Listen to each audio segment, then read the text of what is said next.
وبركاته. الحمد لله رب العالمين حمدا كثيرا طيبا مباركا لله الواحد القهار المؤمن الجبار المهيمن الغفار غافر ذنب وقابل التوب له الكتاب إليه الإياب وعليه الحساب. نحمده ونستعينه ونؤمن به ونتوكل عليه ونعوذ بالله من شرور أنفسنا ومن سيئات أعمالنا. من يهده الله فلا مضل له ومن يضلل فلا هادي له. وأشهد أن لا إله إلا الله وحده لا شريك له وأشهد أن محمدا عبده ورسوله أرسله بالهدى ودين الحق ليظهره على الدين كله ولو كره المشركون. اللهم صل على محمد وعلى آل محمد كما صليت على إبراهيم وعلى آل إبراهيم إنك حميد مجيد. اللهم بارك على محمد وعلى آل محمد كما باركت على إبراهيم وعلى آل إبراهيم إنك حميد مجيد. أما بعد فإن خير الكلام كلام الله وخير الهدي هدي محمد صلى الله عليه وسلم وشر الأمور محدثاتها وكل محدثة بدعة وكل بدعة ضلالة. يا أيها الناس أوصيكم وإياي بتقوى الله. أعوذ بالله السميع العليم من الشيطان الرجيم. يا أيها الذين آمنوا اتقوا الله حق تقاته ولا تموتن إلا وأنتم مسلمون. بسم الله الرحمن الرحيم. الذين آمنوا ولم يلبسوا إيمانهم بظلم أولئك لهم الأمن وهم مهتدون. വേദിയിലുള്ള ബഹുമാന്യരായ ഇസ്ലാഹി പ്രസ്ഥാനത്തിന്റെ നേതാക്കളെ,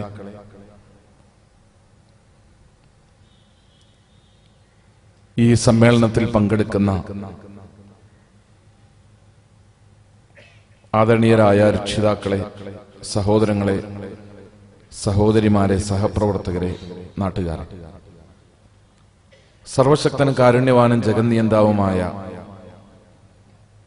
അള്ളാഹുവിന്റെ രക്ഷയും സമാധാനവും നമ്മുടെ മേൽ വർഷിക്കുമാറാകട്ടെ എന്ന് ആമുഖമായി പ്രാർത്ഥിക്കുകയാണ്.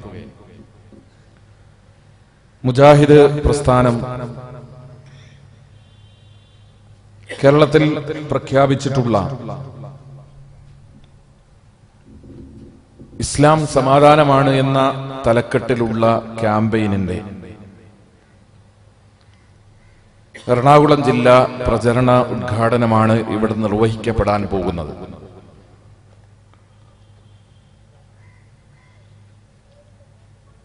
കഴിഞ്ഞ കാലഘട്ടങ്ങളിൽ മുജാഹിദ് പ്രസ്ഥാനം സംഘടിപ്പിച്ചിട്ടുള്ള അനേകം പ്രബോധന പ്രചാരണ പ്രവർത്തനങ്ങളുടെ തുടർച്ച എന്ന നിലയ്ക്ക് തന്നെയാണ് പുതിയ ഒരു ക്യാമ്പയിൻ കൂടി പ്രഖ്യാപിക്കപ്പെട്ടിട്ടുള്ളത്. കാലാകാലങ്ങളിൽ മുസ്ലിം സമുദായത്തിന് ഭൗതികമായ ബുദ്ധിപരമായ നേതൃത്വം നൽകുന്ന ഒരു പ്രസ്ഥാനം എന്ന നിലയ്ക്ക് മുജാഹിദ് പ്രസ്ഥാനം ഉയർത്തിപ്പിടിക്കുന്ന പ്രമേയങ്ങളും സന്ദേശങ്ങളും മുസ്ലിം സമുദായത്തിന്റെ പുറത്തുള്ള ആളുകൾ കേരളത്തിൽ വലിയ പ്രാധാന്യത്തോടുകൂടെയാണ് നോക്കിക്കാണാറുള്ളത്. കേരളീയ ഇസ്ലാമിക സമൂഹത്തെക്കുറിച്ച്, മുസ്ലിം സമുദായത്തെക്കുറിച്ച്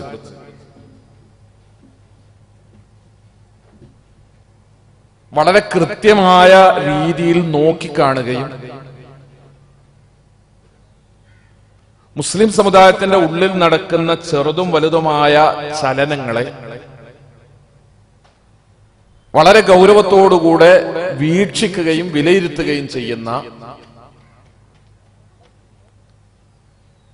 മുസ്ലിം സമുദായത്തിന്റെ പുറത്തുള്ള സമുദായത്തിന്റെ ശത്രുക്കളല്ലാത്ത ആളുകൾ,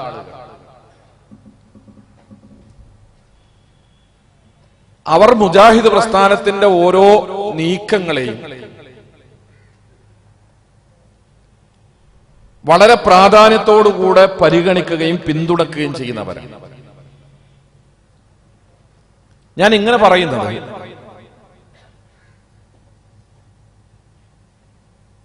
നമ്മുടെ സംഘടന ഉയർത്തിക്കൊണ്ടുവരുന്ന ചർച്ചകൾ, കേരളത്തിൽ ഉയർത്തിക്കൊണ്ടുവരുന്ന ചർച്ചകൾ, അതൊരിക്കലും മുസ്ലിം സമുദായത്തിന്റെ ഉള്ളിൽ മാത്രം ഒതുങ്ങിക്കൂടുന്നതാണ് എന്നൊരു ധാരണ നമുക്കുണ്ടായിക്കൂടാ. സമുദായത്തിന്റെ പുറത്തുള്ള ശത്രുക്കളും മിത്രങ്ങളുമായ ആളുകൾ ഒരേ സമയം മുസ്ലിം സമുദായത്തിൽ നിന്ന് ഏറെ പ്രതീക്ഷിക്കുന്നത് മുജാഹിദുകളെയാണ്. ഇസ്ലാമിന്റെ ശത്രു കേരളത്തിൽ ഭയപ്പെടുന്നതും മുജാഹിദുകളെയാണ്. വളരെ പരസ്യമായി നമ്മുടെ നാട്ടിൽ സംഘപരിവാർ പ്രവർത്തകന്മാർ പ്രസംഗിക്കുന്നു. മുസ്ലിം സമുദായത്തിന്റെ ഉള്ളിൽ യാഥാസ്ഥിക സംഘടനകളുണ്ട്. അവരെ സംബന്ധിച്ചിടത്തോളം പാരമ്പര്യമായി അവർ നിലനിർത്തി പോരുന്ന കുറെ ആചാരങ്ങളും അനുഷ്ഠാനങ്ങളുമുണ്ട്. ആ ആചാരങ്ങളും അനുഷ്ഠാനങ്ങളുമായി ഇങ്ങനെ ജീവിക്കണമെന്ന് മാത്രമേ അവർക്ക് ലക്ഷ്യമുള്ളൂ. അവരാണ് സുന്നികൾ എന്നറിയപ്പെടുന്നത്. മുസ്ലിം സമുദായത്തിൽ മറ്റൊരു വിഭാഗം ജമാഅത്തെ ഇസ്ലാമി എന്ന് പറയുന്ന ഒരു സംഘടനയാണ്. ജമാഅത്തെ ഇസ്ലാമി അത് രൂപീകരിക്കപ്പെട്ടതും നിലനിൽക്കുന്നതും ഇന്ത്യയെ ഒരു ഇസ്ലാമിക രാജ്യമാക്കാൻ. അത് അവരുടെ സ്വപ്നം മാത്രമാണ്. അതൊരിക്കലും നടക്കാൻ പോകുന്നില്ല ഇന്ത്യ രാജ്യത്ത്. അതുകൊണ്ട് അവർ ആ സ്വപ്ന ലോകത്ത് ഇങ്ങനെ ജീവിച്ച് അങ്ങനെ കടന്നുപോയിക്കൊള്ളും. കേരളത്തിൽ പ്രവർത്തിക്കുന്ന മറ്റൊരു മതസംഘടനയുണ്ട്. കാസർഗോഡ് ബസ് സ്റ്റാൻഡിന്റെ മുമ്പിൽ കേരളത്തിൽ ഏറ്റവും വലിയ നാവുള്ള ഒരു ഹിന്ദു ഫാസിസ്റ്റ് സംഘപരിവാർ സംഘടനയുടെ വനിതാ പ്രതിനിധി അവർ പ്രസംഗിക്കുകയാണ്. കേരളത്തിൽ മറ്റൊരു സംഘടനയുണ്ട്. അവർ മുജാഹിദുകൾ എന്നാണ് അറിയപ്പെടുന്നത്. വളരെ സൗഹാർദ്ദത്തോടുകൂടെ സമാധാനത്തോടുകൂടെ ചിരിച്ചുകൊണ്ടാണ് അവർ നമ്മളോട് ഇടപെടുക. അവർ നമ്മളോട് ബന്ധങ്ങൾ വെച്ച് പുലർത്തി നമ്മുടെ അടുക്കള വരെ കയറി വരാനുള്ള സ്വാതന്ത്ര്യം അവർ ഉണ്ടാക്കിയെടുക്കും. ആ സ്വാതന്ത്ര്യം ഉപയോഗിച്ചുകൊണ്ട് അവർ ആഗ്രഹിക്കുന്നത് അവരുടെ മതത്തെ നമ്മുടെ മനസ്സിൽ സ്ഥാപിക്കുക എന്നാണ്. അതുകൊണ്ട് ഞാൻ കേരളത്തിലെ ഹിന്ദുക്കളോട് പറയുന്നു, ഇവിടെ സുന്നികളെ നിങ്ങൾ ഭയപ്പെടേണ്ടതില്ല, ജമാഅത്തെ ഇസ്ലാമിക്കാരെ ഭയപ്പെടേണ്ടതില്ല. നിങ്ങൾ സൂക്ഷിക്കേണ്ടത് മുജാഹിദുകളെ. ഇത് വളരെ പരസ്യമായി കേരളത്തിൽ പ്രസംഗിക്കുകയാണ് ചില ആളുകൾ. ഞാനിവിടെ നിങ്ങളോട് പറയുന്നത് ഇസ്ലാമിനോടുള്ള ശത്രുത അതിന്റെ മർമ്മത്തിലേക്ക് കടന്നു വരുന്നു എന്ന് തിരിച്ചറിയാൻ നമുക്ക് കഴിയണം എന്നാണ്. ഒരു കമ്മ്യൂണിറ്റിയോടുള്ള കേവലമായ വിരോധം എന്നതിനപ്പുറം, ഒരു സാമുദായിക വിദ്വേഷം എന്നതിനപ്പുറം, സംഘപരിവാർ ശക്തികളുടെയൊക്കെ ഇസ്ലാം വിരോധം എന്ന് പറയുന്നത് വിഷയത്തിന്റെ മർമ്മത്തിലേക്ക് കടന്നു വരുന്നു എന്നതാണ് സമീപകാല കേരളീയ സംഭവ വികാസങ്ങൾ നമ്മളെ പഠിപ്പിക്കുന്നത്. വർത്തമാനകാല വാർത്താ മാധ്യമങ്ങൾ വിശിഷ്യ ഗൗരവ വായന ഉദ്ദേശിച്ചുകൊണ്ട് വാങ്ങുകയും വായിക്കുകയും ചെയ്യുന്ന ആളുകളുടെ കയ്യിൽ കിട്ടുന്ന പ്രസിദ്ധീകരണങ്ങൾ, അത് മാതൃഭൂമി ആഴ്ചപ്പതിപ്പായിരുന്നാലും കലാകൗമുദി ആയിരുന്നാലും പച്ചക്കുതിരി ആയിരുന്നാലും മലയാളത്തിൽ ഇറങ്ങുന്ന ഉത്തരവാദപ്പെട്ട വാരികകളും മാസികകളും കഴിഞ്ഞ 5 വർഷമായി നിരന്തരമായി പേരെടുത്തു പറഞ്ഞ് മുജാഹിദുകളെ ടാർഗറ്റ് ചെയ്യുകയാണ്. സൗദി അറേബ്യയിൽ നിന്നുള്ള വഹാബി പ്രസ്ഥാനത്തിന്റെ പിന്മുറക്കാരായി കേരളത്തിൽ നിലനിൽക്കുന്ന മുജാഹിദുകൾ, ആ മുജാഹിദുകൾ അക്ഷര ഇസ്ലാമിന്റെ ആളുകളാണ്. അക്ഷര ഇസ്ലാം എന്ന് പറയുന്നത് വള്ളിപുള്ളി തെറ്റാതെ ഖുർആനിനെ പിന്തുടരുന്ന മുഹമ്മദ് നബിയുടെ ജീവിതത്തിന്റെ പ്രവർത്തനങ്ങളെ, കർമ്മങ്ങളെ അതേ അക്ഷരങ്ങൾ അനുസരിച്ചുകൊണ്ട് തന്നെ പിന്തുടരുന്ന അക്ഷര ഇസ്ലാമിന്റെ ആളുകളാണ് കേരളത്തിലെ മുജാഹിദുകൾ. മുജാഹിദുകൾ അല്ലാത്തവരൊക്കെ കുറെ ലിബറലാണ്.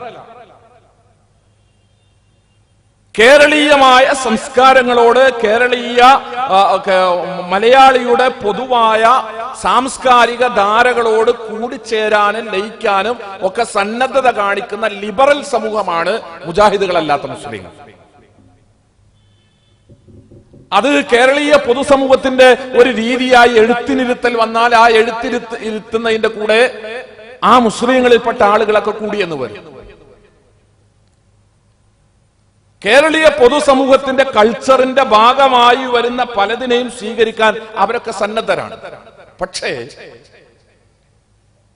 സൗദി ബേസ്ഡ് വഹാബിസത്തിന്റെ വക്താക്കൾ അവർ അക്ഷര ഇസ്ലാമിന്റെ ആളുകളാണ്. അക്ഷര ഇസ്ലാമിന്റെ ആളുകളാണെന്ന് പറഞ്ഞാൽ അവർ ഖുർആൻ പറഞ്ഞതിന്റെ അപ്പുറം വേറൊന്നിനെയും സ്വീകരിക്കാൻ അവർ തയ്യാറല്ല.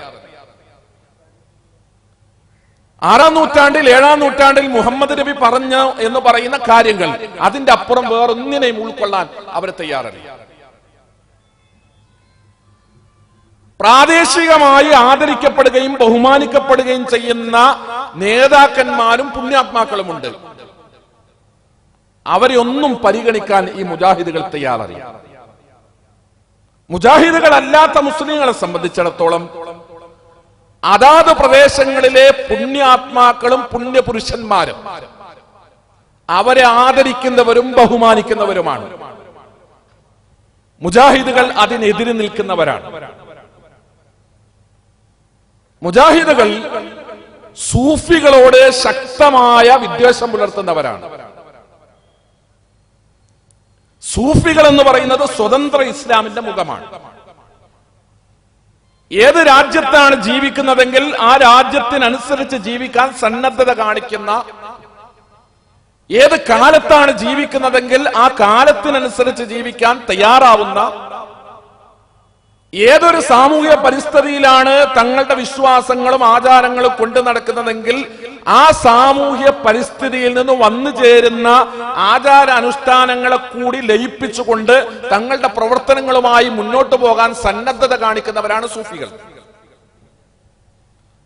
വഹാബികൾ, മുജാഹിദുകൾ അവരോട് വിരോധമുള്ളവരും വിദ്വേഷമുള്ളവരുമാണ്.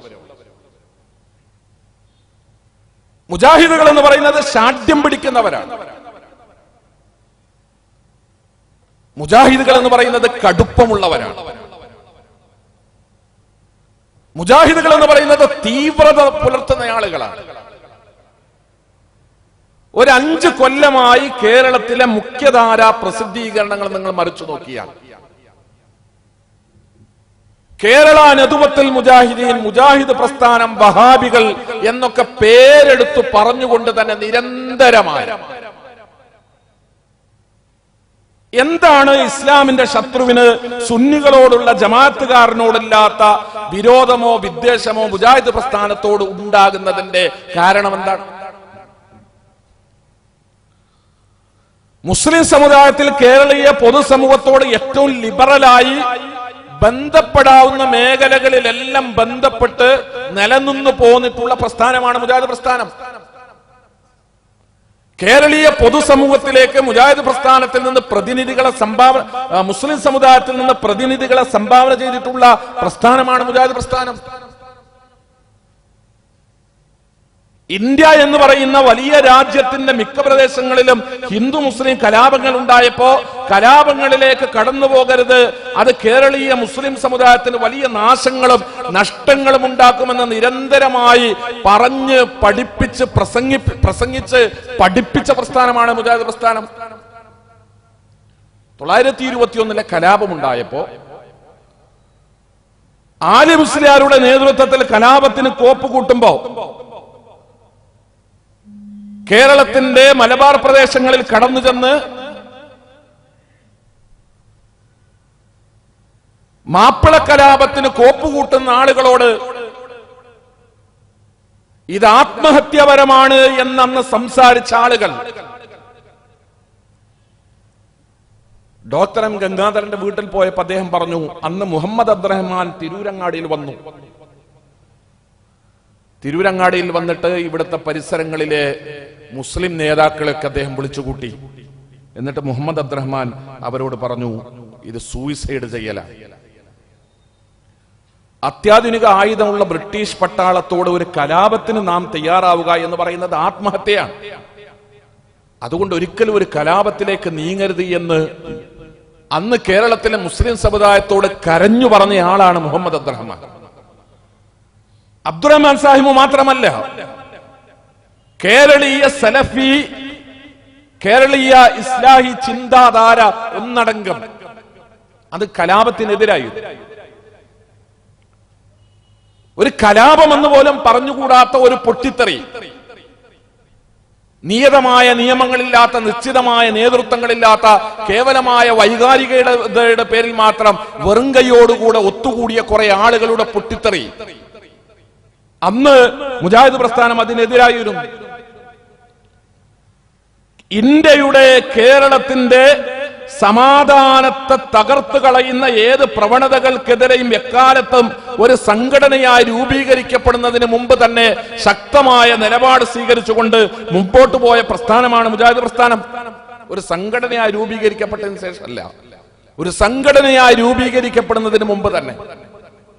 അതുകൊണ്ട് സമാധാനം എന്ന് പറയുന്നത് വർത്തമാനകാലത്ത് മുജാഹിദുകൾക്കെതിരെ ആരോപണങ്ങൾ ഉണ്ടായപ്പോൾ മുജാഹിദ് പ്രസ്ഥാനം കൊണ്ടുവന്ന ഒരു അജണ്ടയാണ് എന്നൊരു ധാരണ ആർക്കുണ്ടാകേണ്ടതില്ല. മുസ്ലിം സമുദായം വൈകാരികമായ അവസ്ഥകളിലേക്ക് നീങ്ങിയ കാലഘട്ടങ്ങളിലൊക്കെ ഞാൻ ഓർക്കുന്നത്, പയ്യനാട്, മഞ്ചേരിക്കടുത്ത് പയ്യനാട് ഒരു ക്ഷേത്രത്തിന്റെ അടുത്ത് 12 മുസ്ലിങ്ങൾ അവർ തമ്പടിക്കുന്നു. ഒരു ക്ഷേത്രത്തിന്റെ അകത്ത് തമ്പടിച്ചിട്ട് അവരെടുത്തൊരു തീരുമാനം, അവരെ അവിടെ നിന്ന് പുറത്താക്കുന്നതിനോ ക്ഷേത്രം മോചിപ്പിക്കുന്നതിനോ വേണ്ടി വരുന്ന ആളുകളോടൊക്കെ പോരാടുക, എന്നിട്ട് ഷഹീദാവുക. ഒരു ക്ഷേത്രത്തിന്റെ അകത്ത് പോയി തമ്പടിച്ചിട്ട് ഇങ്ങോട്ട് പൊരുതാൻ വരുന്ന ആൾക്കാരോടൊക്കെ ഏറ്റുമുട്ടുക, എന്നിട്ട് മരിക്കുക, ഷഹീദാവുക. അന്ന് അവരോട് ക്ഷേത്രത്തിന്റെ അകത്ത് പോയി 12 ആളുകളോട് സംസാരിച്ചൊരു നേതാവ് കേരളത്തിനുണ്ട്. ആ നേതാവിന്റെ പേര് സയ്യിദ് സനാഉല്ലാ മക്തി തങ്ങൾ എന്നാണ്. മക്തി തങ്ങൾ എന്ന് പയ്യനാട് ക്ഷേത്രത്തിന്റെ അകത്ത് തമ്പടിച്ച ഒരു ഡസനോളം വരുന്ന മുസ്ലിം ചെറുപ്പക്കാരുടെ അടുത്ത് പോയിട്ട് പറഞ്ഞു, കലാപം ഒന്നിനും പരിഹാരമല്ല. സംഘർഷങ്ങളെ കൊണ്ട് നിങ്ങൾ സമുദായത്തിനൊന്നും നേടിക്കൊടുക്കുന്നില്ല. ആയുധമെടുത്ത് അക്രമം പ്രവർത്തിച്ചതുകൊണ്ട് ജനിച്ച വീടിനോ പറന്ന മണ്ണിനോ ജീവിക്കുന്ന നാടിനോ ഒരു ഉപകാരവും അതുകൊണ്ട് കിട്ടാനില്ല. അതുകൊണ്ട് കലാപ മനോഭാവങ്ങളിൽ നിന്ന് പിന്മാറണം എന്നാവശ്യപ്പെട്ടു അന്ന് സയ്യിദ് സനാഉല്ലാ മക്തി തങ്ങൾ. മക്തി തങ്ങൾ മുതൽക്ക് ഇങ്ങോട്ട് മുജാഹിദ് പ്രസ്ഥാനത്തിന്റെ ഇസ്ലാഹി ആദർശധാരയുടെ സലഫി ചിന്താസരണിയുടെ ഏത് ഘട്ടങ്ങൾ എടുത്തു നോക്കിയാലും കലാപങ്ങളിലേക്കും അക്രമങ്ങളിലേക്കും സംഘർഷങ്ങളിലേക്കും നീങ്ങിപ്പോകാൻ സാധ്യതയുള്ളിടത്തൊക്കെ ഇടപെട്ടു മുജാഹിദ് പ്രസ്ഥാനം. കേവലമായി പ്രസംഗിക്കുക എന്നതിലപ്പുറം കേരളത്തിലെ മുസ്ലിം രാഷ്ട്രീയത്തിന്റെ ദിശ നിർണയിച്ചു. ഞാൻ എപ്പോഴും വിശദീകരിക്കാറുള്ള ഒരു ഭാഗമാണ്. കലാപം മാത്രം അറിയാവുന്ന രാഷ്ട്രീയം എന്ന് പറയുമ്പോ, പൊളിറ്റിക്സ് എന്ന് പറയുമ്പോ, ജനിച്ച നാടും പറന്ന പ്രദേശവുമായി ബന്ധപ്പെട്ട, ദേശവുമായി ബന്ധപ്പെട്ട പ്രശ്നങ്ങൾ എന്ന് പറയുമ്പോൾ അവിടെയൊക്കെ സായുധമായ ഒരു പോരാട്ടം മാത്രം അറിയുന്ന, ആയുധം കൊണ്ടുള്ള ഒരു കലാപം മാത്രം അറിയുന്ന, വൈകാരികമായി പൊട്ടിത്തെറിക്കാൻ മാത്രം അറിയുന്ന കേരളീയ മുസ്ലിം സമുദായത്തോട് മുജാഹിദ് പ്രസ്ഥാനമാണ് അവരുടെ മുമ്പിൽ കടന്നു വന്നുകൊണ്ട് ആവശ്യപ്പെട്ടത്, നമ്മുടെ ഭാഗത്തു നിന്നുണ്ടാകേണ്ടുന്ന രാഷ്ട്രീയ പ്രതികരണം എന്ന് പറയുന്നത് നിർമ്മാണാത്മകമാകണം. സംഹാരാത്മക രീതിയിൽ നിന്ന് നിർമ്മാണാത്മകമായ രീതിയിലേക്ക് കേരളീയ മുസൽമാന്റെ രാഷ്ട്രീയം മാറണമെന്ന് പറയാൻ മുജാഹിദ് പ്രസ്ഥാനമാണ് ഇടപെട്ടത്. ഇന്നും കേരളത്തിന്റെ പുറത്തുള്ള ഇന്ത്യൻ മുസൽമാന്റെ രാഷ്ട്രീയം എന്ന് പറയുന്നത് വൈകാരികമാണ്. ഇന്ത്യൻ മുസൽമാന്റെ പൊളിറ്റിക്സ് എന്ന് പറയുന്നത് ഇന്നും വൈകാരികമാണ്. മുസ്ലിം സമുദായത്തിന്റെ തെരഞ്ഞെടുപ്പിന്റെ സമയത്ത് അവരുടെ അജണ്ട തീരുമാനിക്കാൻ തൊട്ട് തലേ ദിവസം ഉണ്ടാകുന്ന ഒരു സംഭവ വികാസം മതി. രാജ്യത്തെവിടെയും നാളെ പോളിംഗ് ബൂത്തിലേക്ക് പോകുന്ന സമുദായത്തിന്റെ വോട്ട് അതെവിടെ പതിയണമെന്ന് തീരുമാനിക്കാൻ തൊട്ട് തലേ ദിവസം രാത്രി നടക്കുന്ന ഒരു സംഭവ വികാസം കൊണ്ട് മാറ്റങ്ങളും തിരുത്തലുകളും എങ്ങോട്ട് വേണമെങ്കിലും കൊണ്ടുപോകാനും ഏത് രൂപത്തിലുള്ള മാറ്റങ്ങൾ വരുത്താനും ഒക്കെ കഴിയുന്ന വിധം വൈകാരികമായ രാഷ്ട്രീയമാണ് ഇന്ത്യയിൽ, കേരളത്തിന്റെ പുറത്ത്. കേരളം എന്ന് പറയുന്ന ചെറിയ സംസ്ഥാനത്തിന്റെ വേലിക്കെട്ടിന്റെ ഉള്ളിൽ ജീവിക്കുന്ന മുസ്ലിങ്ങളുടെ രാഷ്ട്രീയം എങ്ങനെയാണ് നിർമ്മാണാത്മകമായത്? രാജ്യത്തിന്റെ ഭരണത്തിൽ പങ്കാളിത്തമുണ്ടാകണം എന്ന് മുസ്ലിം സമുദായത്തോട് ആവശ്യപ്പെട്ടത് ആരാണ്?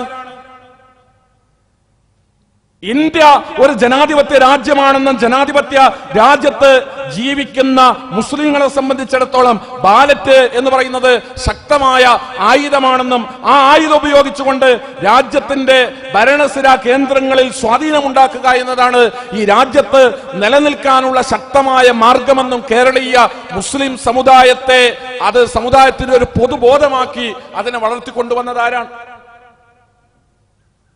ഇതൊന്നും ഉണ്ടായിരുന്നില്ല കേരളത്തിലും മറ്റു പല പ്രദേശങ്ങളിലെയും പോലെ. അവിടെയാണ് ഞാൻ പറയുന്നത്, മുസ്ലിം സമുദായത്തോടോ കേരളത്തിലെ പൊതുസമൂഹത്തോടോ മുജാഹിദ് പ്രസ്ഥാനം സമാധാനത്തെക്കുറിച്ച് പറയുമ്പോൾ സംഘടനയുടെ കേവലമായ ഒരു അജണ്ട എന്നതിലപ്പുറം മുജാഹിദ് പ്രസ്ഥാനം സംഘടിത രൂപം പ്രാപിക്കുന്നതിന് മുമ്പേ കേരളത്തിൽ തുടങ്ങിവെച്ച അതിന്റെ പ്രബോധന പ്രവർത്തനങ്ങളുടെ ഒരു തുടർച്ച എന്ന നിലക്കാണ് സമാധാന ബോധന പ്രവർത്തനങ്ങളുമായി മുജാഹിദ് പ്രസ്ഥാനം മുന്നോട്ട് പോകുന്നത്. ഇസ്ലാം സമാധാനമാണ് എന്ന് പറയുമ്പോൾ നമ്മുടെ മുമ്പിൽ കൃത്യമായ ലക്ഷ്യങ്ങളുണ്ട്. ഇസ്ലാം സമാധാനമല്ലെന്ന് സ്ഥാപിക്കാനുള്ള എല്ലാ സമാധാനത്തിന്റെയും ശത്രുപക്ഷത്താണ് ഇസ്ലാം എന്ന് വരുത്തി തീർക്കാനുള്ള, ഇസ്ലാമിന്റെ അതിർവരമ്പുകളെല്ലാം എല്ലാ പുലരിയിലും ചോര പൊടിയുന്നതാണ് എന്ന് എഴുതി ചേർക്കാനുള്ള, കലാപങ്ങളും സംഘർഷങ്ങളും ഏറ്റുമുട്ടലുകളും യുദ്ധങ്ങളും ആയുധങ്ങളും ഇസ്ലാമിക ലോകത്തുനിന്ന് മാത്രമാണ് എന്ന് എന്നും വരുത്തി തീർക്കാനുള്ള നിരന്തരമായ ശ്രമങ്ങൾ നമ്മുടെ ലോകത്തുണ്ട്. അവിടെ അതിനെ അതിജീവിക്കണമെന്ന് പറയുന്നത് ഇസ്ലാമിനെ ആ രൂപത്തിൽ ആയുധത്തിന്റെയും കലാപത്തിന്റെയും സംഘർഷത്തിന്റെയും യുദ്ധത്തിന്റെയും മതമായി ചിത്രീകരിക്കുന്നവർക്ക് കൃത്യമായ ലക്ഷ്യമുണ്ട് എന്ന് മനസ്സിലാക്കിക്കൊണ്ടാണ്. അവരുടെ ലക്ഷ്യമെന്ന് പറയുന്നത് ഇസ്ലാമിനെ പോലെയുള്ള ഒരു മതത്തെ ആശയപരമായി അതിജീവിക്കുക അസാധ്യമാണ്. വിശിഷ്യ കേരളത്തിലെ ചെറുപ്പക്കാരുടെ ഹൃദയങ്ങൾ, മനസ്സുകൾ, കൗമാരപ്രായത്തിലുള്ള ക്യാമ്പസുകളിലൊക്കെ പഠിക്കുന്ന കേരളത്തിലെ കേരളീയ പൊതുസമൂഹത്തിലെ യുവാക്കളുടെ മനസ്സുകൾ അടുത്ത കാലത്തായി ഇസ്ലാമിലേക്ക് ആകർഷിക്കപ്പെട്ടുകൊണ്ടിരിക്കുന്നു. ഇസ്ലാമുമായി ബന്ധപ്പെട്ട വിഷയങ്ങൾ വളരെ താല്പര്യത്തോടുകൂടെ യുവാക്കൾ നോക്കാനും വായിക്കാനും പഠിക്കാനും ശ്രമിക്കുന്നു.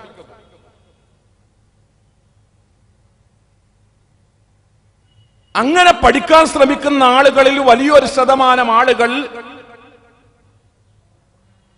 ഇസ്ലാം ശരിയാണ് എന്ന് മനസ്സിലാക്കുകയോ ഇസ്ലാമിന്റെ സത്യസരണിയിലേക്ക് പ്രവേശിക്കുകയോ ചെയ്യുന്ന സാഹചര്യങ്ങൾ ഉണ്ടാകും. കേരളത്തിലെ ക്യാമ്പസുകളിൽ, കോളേജുകളിൽ ബിരുദത്തിന് പഠിക്കുന്ന കുട്ടികൾക്കിടയിൽ ഇസ്ലാമുമായി ബന്ധപ്പെട്ട സാഹിത്യങ്ങൾ വാങ്ങുകയും വായിക്കുകയും ചർച്ച ചെയ്യുകയും ചെയ്യുന്ന ആളുകളുടെ എണ്ണം വർദ്ധിക്കുന്നു എന്ന ഒരു ചർച്ചയുടെ അടിസ്ഥാനത്തിലാണ് കേരളത്തിൽ ലവ് ജിഹാദുമായി ബന്ധപ്പെട്ട ചർച്ചകൾ ഉണ്ടായത്. അത് യാദൃച്ഛികമായ ഒരു സുപ്രഭാതത്തിൽ പൊട്ടിപ്പുറപ്പെട്ടൊന്നുമല്ല. കേരളത്തിലെ ക്യാമ്പസുകളിൽ അതിന്റെ ഏറ്റവും അടിത്തട്ടിലൂടെ ഇസ്ലാമികമായ ആദർശ പ്രബോധനങ്ങൾ നടക്കുന്നുവെന്നും ആൺകുട്ടികളും പെൺകുട്ടികളും ഇസ്ലാമിനെ വായിക്കുന്നുവെന്നും ഇസ്ലാം എന്ന് പറയുന്ന മതത്തെ ശത്രുതയോടുകൂടെ നോക്കിക്കണ്ട ആളുകൾ പോലും ഇസ്ലാമിക ആദർശത്തിന്റെ സൗന്ദര്യത്തെ മനസ്സിലാക്കാൻ തുടങ്ങുന്നു എന്നുമുള്ള ചില റിപ്പോർട്ടുകളുടെ അടിസ്ഥാനത്തിൽ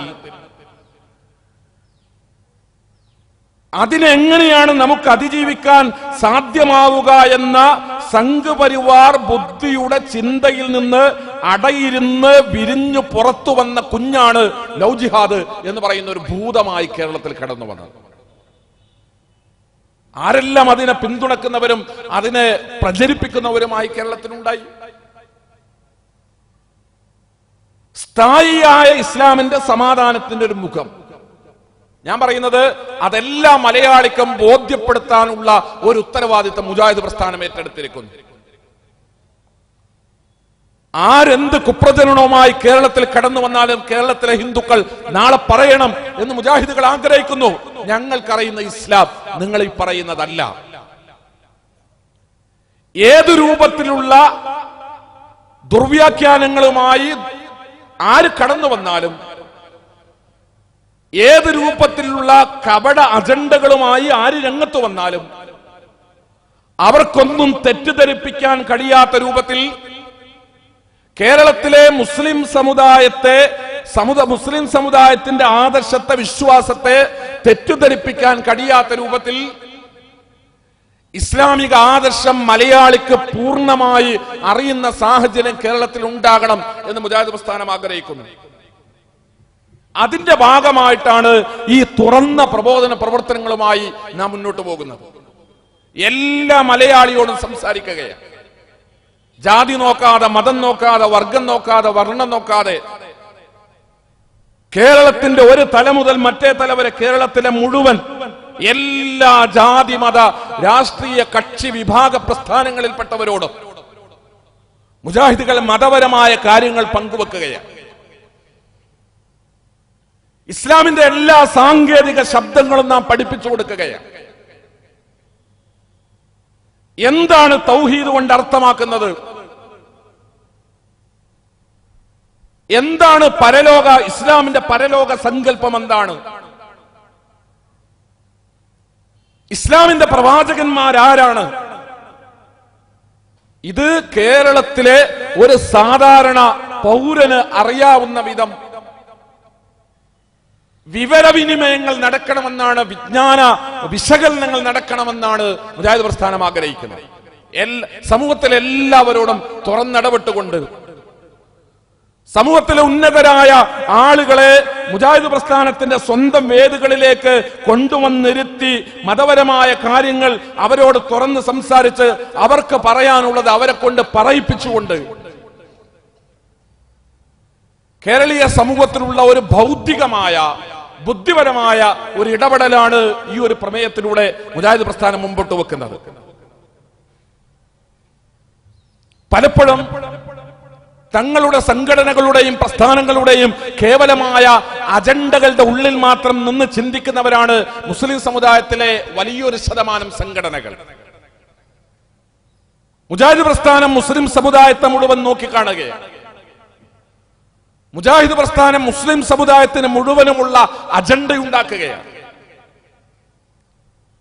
മുജാഹിദ് പ്രസ്ഥാനം കേരളത്തിലെ മുഴുവൻ മനുഷ്യരോടുമുള്ള ഉത്തരവാദിത്വം നിർവഹിക്കുകയാണ്. നമുക്ക് ഇസ്ലാമിനെ പറ്റി നാട്ടുകാരോട് പറയാനുണ്ട്. അതൊരിക്കലും സ്വകാര്യമല്ലാത്ത, ഏതൊരു മലയാളിയുടെയും മനസ്സിന്റെ മുമ്പിൽ ഒരിക്കലെങ്കിലും സമർപ്പിച്ചിരിക്കണം എന്ന് നാം തീരുമാനിച്ചിട്ടുള്ള ഇസ്ലാമിന്റെ അടിസ്ഥാനപരമായ ആശയങ്ങളും ആദർശങ്ങളുമാണ്. സമാധാനം എന്ന് പറയുമ്പോൾ അവനവന്റെ മതങ്ങളും അവനവന്റെ വിശ്വാസങ്ങളും അവനവന്റെ ആചാരങ്ങളും അവനവന്റെ അനുഷ്ഠാനങ്ങളും അവനവന്റെ പാരമ്പര്യങ്ങളുമായി ഓരോരുത്തരും അവനവന്റെ കൂടുകളിൽ ഒത്തുകൂടുക എന്നതല്ല മുജാഹിദുകൾ മുന്നോട്ട് വെക്കുന്നത്. മതപരമായുള്ള വ്യത്യാസങ്ങൾ എന്തുകൊണ്ടാണ് എന്ന്, ആ വ്യത്യാസങ്ങൾ ഇസ്ലാമിനെ പോലെയുള്ള ഒരു മതം എന്ത് നിലപാടാണ് സ്വീകരിക്കുന്നതെന്ന്, ആ നിലപാട്, അത്തരമൊരു നിലപാട് സ്വീകരിക്കുന്നതിന്റെ പിന്നിലെ സത്യസന്ധത എന്താണ് കേരളത്തോട് മുജാഹിദ് പ്രസ്ഥാനത്തിന് പറയാനുള്ളത്? സഹോദരങ്ങളെ, തീർച്ചയായും ഇസ്ലാം എന്ന് പറയുമ്പോൾ നേരത്തെ ഇവിടെ സൂചിപ്പിച്ചു, സമാധാനമാണ് ആ പദം തന്നെ. ആ സമാധാനം എന്ന് പറയുന്നത് ഏതൊരു മനുഷ്യന്റെയും മനസ്സിന്റെ ഉള്ളിൽ അയാൾ അനുഭവിക്കാൻ, അയാൾക്ക് ആസ്വദിക്കാൻ അവകാശമുള്ള സമാധാനമാണ് ഇസ്ലാം മുന്നോട്ട് വെക്കുന്നത്. ഈ ലോകത്ത് ജീവിക്കുന്ന ഏതൊരാളും, ഈ ഭൂമിയിൽ കഴിഞ്ഞുകൂടുന്ന ഏതൊരു മനുഷ്യനും അയാൾക്ക് അയാളുടെ വ്യക്തി ജീവിതത്തിൽ സമാധാനം ഉണ്ടാകണം, അയാളുടെ ദാമ്പത്യ ജീവിതത്തിൽ സമാധാനം ഉണ്ടാകണം, അയാളുടെ കുടുംബ ജീവിതത്തിൽ സമാധാനം ഉണ്ടാകണം, അയാൾ ജീവിക്കുന്ന നാട്ടിൽ സമാധാനം ഉണ്ടാകണം, അയാളും നമ്മളുമെല്ലാം അടങ്ങുന്ന ഈ രാജ്യത്ത് സമാധാനം ഉണ്ടാകണം. മനുഷ്യന്റെ സമാധാനത്തെ തകർക്കുന്ന എന്തിനോടും സമരം ചെയ്യണം. ആ സമരത്തെയാണ് മുജാഹിദ് പ്രസ്ഥാനം ജിഹാദായി കേരളത്തിൽ പരിചയപ്പെടുത്തുന്നത്. ഒരു മനുഷ്യന്റെ സമാധാനത്തെ തകർക്കുന്ന എന്തിനോടും.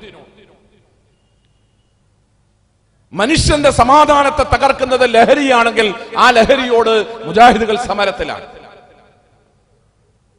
മനുഷ്യന്റെ സമാധാനത്തെ തകർക്കുന്നത് കുത്തഴിഞ്ഞ ലൈംഗികതയാണെങ്കിൽ ആ കുത്തഴിഞ്ഞ ലൈംഗികതയോട് മുജാഹിദുകൾ സമരത്തിലാണ്. മനുഷ്യന്റെ സമാധാനത്തെ തകർക്കുന്നത് പലിശയാണെങ്കിൽ ആ പലിശയോട് മുജാഹിദുകൾ സമരത്തിലാണ്. പക്ഷെ പലിശയെക്കാളേറെ, കുത്തഴിഞ്ഞ ലൈംഗിക ജീവിതത്തെക്കാളേറെ, ലഹരിയെക്കാളേറെ മനുഷ്യ സമൂഹത്തിന്റെ സമാധാനത്തെ തകർക്കുന്നത് കപട ആത്മീയവാദങ്ങളാണ്. സ്വസ്ഥതയും സമാധാനവും നൽകുന്നതിനു വേണ്ടിയാണ് കടന്നു വരുന്നത് എന്ന രൂപത്തിൽ മനുഷ്യരുടെ മുമ്പിലേക്ക് കടന്നു വരുന്ന കള്ള കപട ആത്മീയ പ്രസ്ഥാനങ്ങൾ സമാധാനത്തിന്റെ മൂടുപടം അണിഞ്ഞുകൊണ്ട് സമൂഹത്തിന്റെ മുമ്പിലേക്ക് കടന്നു വരികയും സ്വസ്ഥതയും ശാന്തിയും സമാധാനം ആഗ്രഹിക്കുന്ന മനുഷ്യരുടെ മനസ്സുകൾക്കകത്ത് കുടിപ്പാർപ്പ് ആരംഭിക്കുകയും എന്നിട്ട് മനുഷ്യരുടെ മനസ്സുകളിൽ നിലനിന്നിരുന്ന സമാധാനത്തെ പോലും ശാശ്വതമായി എടുത്തു പറിച്ചു വലിച്ചെറിയുകയും ചെയ്യുന്ന കള്ള ആത്മീയതയാണ് മനുഷ്യന്റെ സമാധാനത്തെ തകർക്കുന്ന ഏറ്റവും വലിയ ലോകത്ത് നിലനിൽക്കുന്ന വിപത്ത് എന്ന് പറയുന്നത്. അതുകൊണ്ട് തന്നെ മദ്യത്തോടുള്ളതിനേക്കാൾ, ലഹരിയോടുള്ളതിനേക്കാൾ, പലിശയോടുള്ളതിനേക്കാൾ, വ്യഭിചാരത്തോടുള്ളതിനേക്കാൾ അതിശക്തമായ വിരോധം നമുക്കുള്ളതും വലിയ സമരം നാം നടത്തുന്നതും ഏറ്റവും വലിയ ജിഹാദിൽ മുജാഹിദുകൾ ഏർപ്പെടുന്നതും കള്ള കപട ആത്മീയതകളോടാണ്. കപട ആത്മീയത മനുഷ്യന്റെ സമാധാനത്തെ ശാശ്വതമായി തകർക്കും. ജീവിതകാലത്ത് മാത്രമല്ല, മരിക്കുന്ന സമയത്തും മരണാനന്തര ലോകത്തും മനുഷ്യന്റെ സ്വസ്ഥതയെയും സമാധാനത്തെയും നശിപ്പിക്കുക, തകർത്ത് കളയുക കപടാത്മീയതയാണ്. ആ കപടാത്മീയതക്കെതിരെ, കള്ള ആത്മീയതക്കെതിരെ മുഹമ്മദ് മുസ്തഫ റസൂലുള്ളാഹി സ്വല്ലല്ലാഹു അലൈഹി വസല്ലം തുടങ്ങി വച്ച വലിയൊരു സമരമുണ്ട്. മുഹമ്മദ് നബി സല്ലല്ലാഹു അലൈഹി വസല്ലം തങ്ങൾ തന്റെ സമൂഹത്തിൽ കള്ള ദൈവങ്ങൾക്കെതിരെയും കപട ആത്മീയതകൾക്കെതിരെയും സമരം തുടങ്ങിയപ്പോ സമൂഹം അദ്ദേഹത്തിന് നൽകിയ പേര് നാട്ടിൽ കുഴപ്പമുണ്ടാക്കുന്നവൻ എന്നാണ്. പ്രവാചക തിരുമേനി സല്ലല്ലാഹു അലൈഹി വസല്ലം തങ്ങൾ സമാധാനത്തിന്റെ പ്രവാചകൻ, സമാധാനം നശിപ്പിക്കുന്ന എന്തിനോടും സമരം ചെയ്ത മഹാനായ പ്രവാചകൻ, സമാധാനം നിലനിൽക്കുന്നതിനു വേണ്ടി എന്ത് ത്യാഗത്തിനും സന്നദ്ധനായ മഹാനായ പ്രവാചകൻ. ആ പ്രവാചകൻ മനുഷ്യന്റെ സമാധാനത്തെ തകർക്കുന്നത് കപടാത്മീയതയാണ് എന്ന തിരിച്ചറിവുള്ളത് കൊണ്ട് തന്നെ എല്ലാ വ്യാജ ആത്മീയ വാദങ്ങൾക്കുമെതിരെ ശക്തമായ സമരവുമായിട്ടാണ് മുന്നോട്ട് പോയത്. പക്ഷേ മക്കയിൽ, മദീനയിൽ മുഹമ്മദ് നബി കള്ള കപട വ്യാജ ആത്മീയവാദങ്ങൾക്കെതിരെ കടന്നു വന്നപ്പോ അദ്ദേഹത്തെ നാട്ടിൽ കുഴപ്പമുണ്ടാക്കുന്നവനായി, മതപരമായി വിഭാഗീയതകളിലടുത്ത് വലിയ പ്രശ്നങ്ങൾ സൃഷ്ടിക്കുന്നവനായി മുഹമ്മദ് നബി ചിത്രീകരിക്കപ്പെട്ടു. അങ്ങനെയാണ് ഹുസൈൻ എന്ന് പറയുന്ന മക്കാ മുശ്രിക്കുകളുടെ നേതാവ് അദ്ദേഹത്തിന്റെ മുമ്പിലേക്ക് അനുരഞ്ജന ചർച്ചയ്ക്ക് വേണ്ടി കടന്നു വരുന്നത്. മുഹമ്മദ് ഞങ്ങളുടെ ദൈവങ്ങളെ ചീത്ത പറയുന്നു, മുഹമ്മദ് ഞങ്ങളുടെ ആത്മീയതയെ ആക്ഷേപിക്കുന്നു, മുഹമ്മദ് അദ്ദേഹം പറയുന്ന പഠിപ്പിക്കുന്ന കൊണ്ടുവന്ന ആത്മീയത മാത്രമാണ് സത്യം എന്ന ശാഠ്യം പിടിക്കുന്നു. ഞങ്ങളുടെ ആരാധ്യന്മാരെ ആക്ഷേപിക്കുകയും ചീത്ത പറയുകയും ചെയ്യുന്ന മുഹമ്മദിനോട് താങ്കൾ പോയി സംസാരിക്കണം എന്ന് പറഞ്ഞ് മുഹമ്മദ് നബിയുടെ അടുത്തേക്ക് സല്ലല്ലാഹു അലൈഹി വസല്ലം തങ്ങളുടെ അടുത്തേക്ക് ഹുസൈൻ എന്ന് പറയുന്ന മക്കാ മുശ്രിക്കുകളുടെ നേതാവ് നിയോഗിക്കപ്പെടുന്നു. അദ്ദേഹം കടന്നു വന്നു. അദ്ദേഹം ഇങ്ങനെ സദസ്സിലേക്ക് കടന്നു വരുമ്പോ സ്വഹാബത്തിനോട് റസൂലുള്ളാഹി സ്വല്ലല്ലാഹു അലൈഹി വസല്ലം തങ്ങൾ പറഞ്ഞു, ഔസിഉ ലിശ്ശൈഖ്. മക്കയിലെ ആളുകൾ ആദരിക്കുന്ന ഒരു മനുഷ്യനാണ്, അദ്ദേഹത്തിന് വേണ്ടി നിങ്ങളൊന്ന് സീറ്റ് സൗകര്യപ്പെടുത്തി ഒന്ന് ഇരിക്കാനുള്ള സൗകര്യം ചെയ്തു കൊടുക്കാൻ. അദ്ദേഹം കടന്നു വന്ന് അല്ലാഹുവിന്റെ പ്രവാചകന്റെ മുമ്പിലിരുന്നു. റസൂലുള്ളാഹി സ്വല്ലല്ലാഹു അലൈഹി വസല്ലം തങ്ങളോട് ചോദിച്ചു, മുഹമ്മദേ, താങ്കളെ പറ്റി എന്താണ് ഞാൻ കേൾക്കുന്നത്? അന്നക തസുബ്ബു ആലിഹതന വതദ്കുറുഹും ബിസ്സൂ. താങ്കൾ ഞങ്ങളുടെ ദൈവങ്ങളെയൊക്കെ ചീത്ത പറയുകയാണ്, അവരെ കുറിച്ച് വളരെ മോശമായ രീതിയിലാണ് താങ്കൾ അവതരിപ്പിക്കുന്നത്.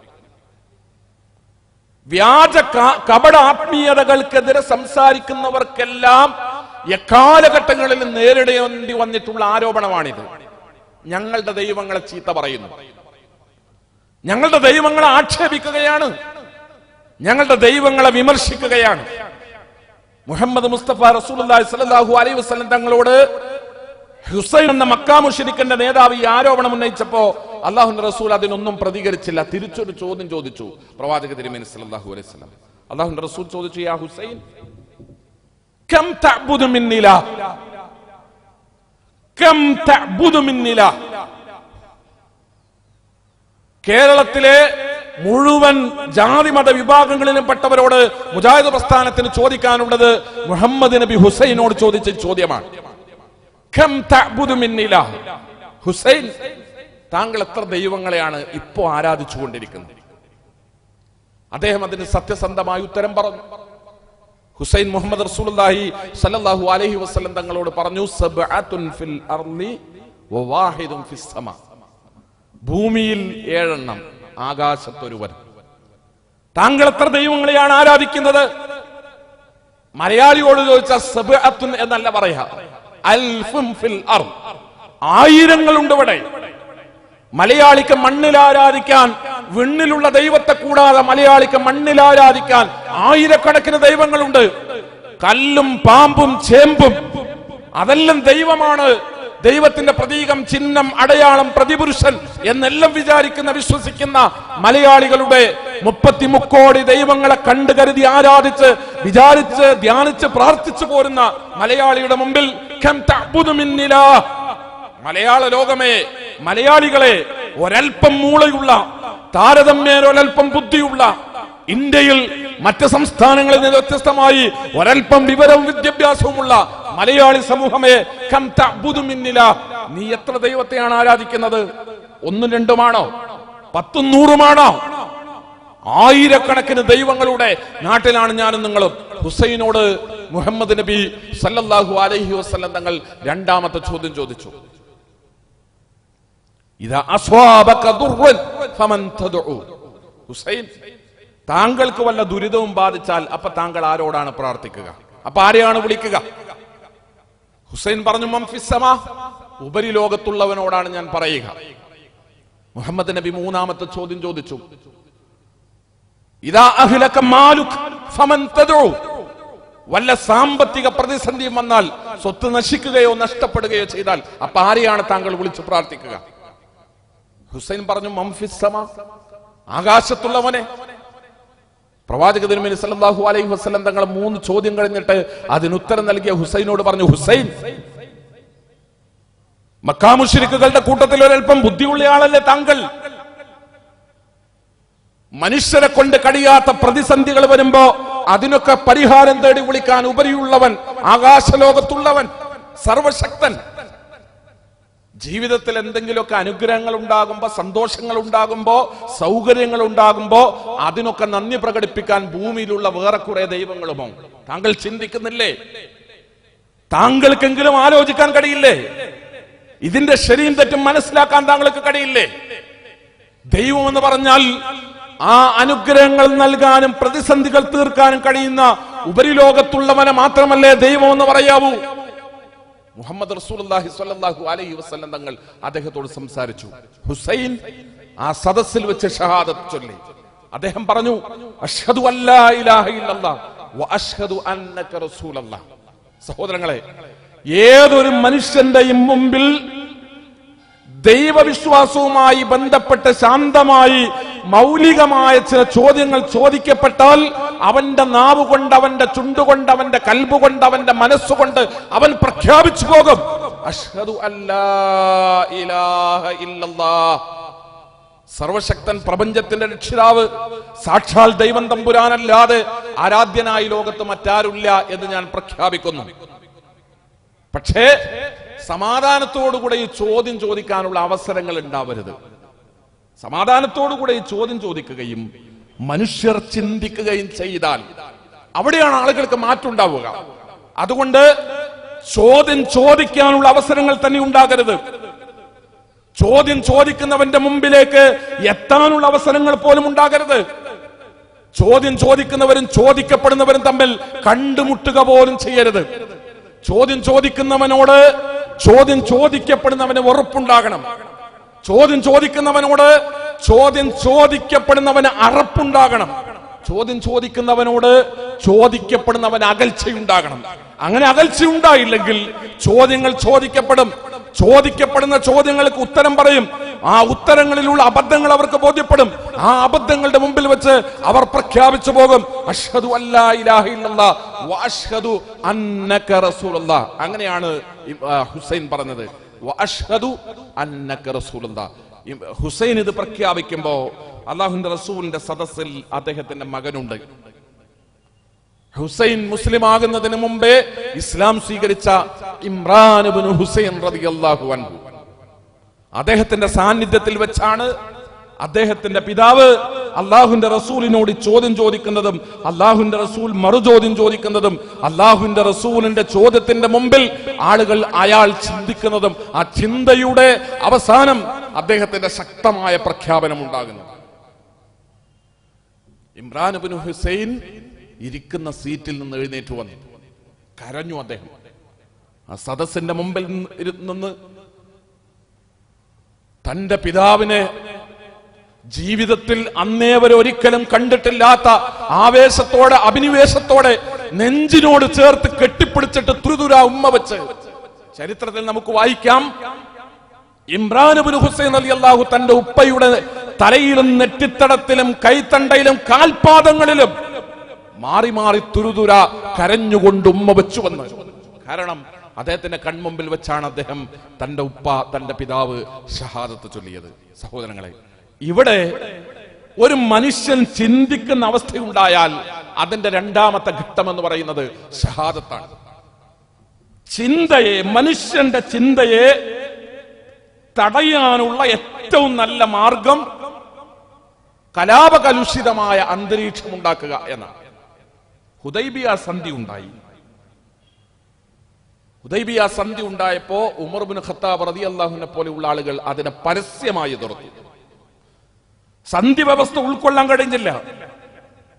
അവിടേക്ക് സന്ധി വ്യവസ്ഥയിൽ എഴുതി ഒപ്പുവെച്ചതിന്റെ മഷി ഉണങ്ങുന്നതിന് മുമ്പ് അബൂജന്തൽ അവിടെ കടന്നു വരുന്നുണ്ട്. മക്കാ മുശ്രിക്കുകൾ ചങ്ങലക്കെട്ട് ബന്ധിച്ചിടത്തു നിന്ന് ചങ്ങല പൊട്ടിച്ച് കണങ്കാലെന്ന് ചോരൊലിപ്പിച്ചിട്ടാണ് അബൂജന്തൽ റളിയല്ലാഹു അൻഹു അവിടേക്ക് വന്നത്.